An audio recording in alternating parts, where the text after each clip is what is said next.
बिहारची राजधानी असलेल्या पाटणा येथील वेटरनरी कॉलेज ग्राउंडमध्ये सध्या मुरा जातीचा रेडा गोलू टूला बघण्यासाठी लोकांची मोठी गर्दी होत आहे। हरियाणातील शेतकरी नरेंद्र सिंह हे गोलू टूला घेऊन मंगळवारी पाटण्यात पोहोचले। ते 23 डिसेंबर पर्यंत पाटण्यात राहणार आहेत। पद्मश्री पुरस्काराने सन्मानित नरेंद्र सिंह हे आपल्या गोलू टूला गोलू नावाने बोलवतात।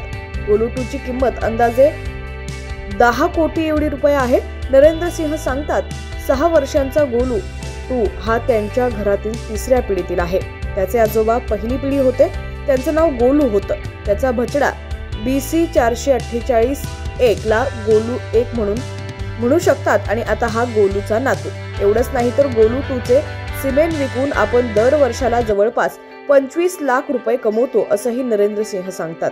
गोलू टूला नरेंद्र सिंह यांचे हावभाव चटकन समजतात। 10 कोटी रुपयांच्या गोलू टूला ड्रायफ्रुट्सचा खुराकही दिला जातो। त्याचं वजन जवळपास 15 क्विंटल एवढं आहे। त्याची उंची जवळपास 5.5 फूट तर रुंदी 3 फूट एवढी आहे। गोलू रोज जवळपास 35 किलोग्रॅम कोरड्या आणि हिरव्या चाऱ्याशिवाय हरभरेही खातो। त्याच्या डाएटमध्ये 7 ते 8 किलोग्रॅम गुळाचाही समावेश आहे। त्याला कधी कधी तूप आणि दूधही दिलं जातं। त्याच्या केवळ खाण्यावरच दर महिन्याला 30 ते 35 हजार रुपये एवढा खर्च होतो। हरियाणाच्या पाणीपत जिल्ह्यातील दिडवारी गावचे रहिवासी असलेले पशुपालक नरेंद्र सिंह यांना पशुपालन क्षेत्रात उत्कृष्ट योगदान दिल्याबद्दल 2019 मध्ये पद्मश्री पुरस्काराने सन्मानित करण्यात आलं।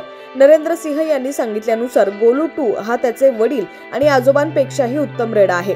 गोलू टूने आतापर्यंत जवळपास 30,000 धष्टपुष्ट उत्तराधिकारी तयार केलेले आहेत। त्याच्या एका बछड्याचं नाव कोबरा ठेवण्यात आले। गोलू टूच्या सिमेंटला केवळ देशभरातच नाही तर परदेशातूनही मोठी मागणी आहे।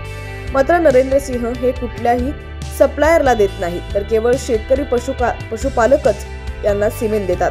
महत्त्वाचं म्हणजे या जातीच्या रेड्यांचे सरासरी वय साधारणपणे 20 वर्ष एवढं असतं।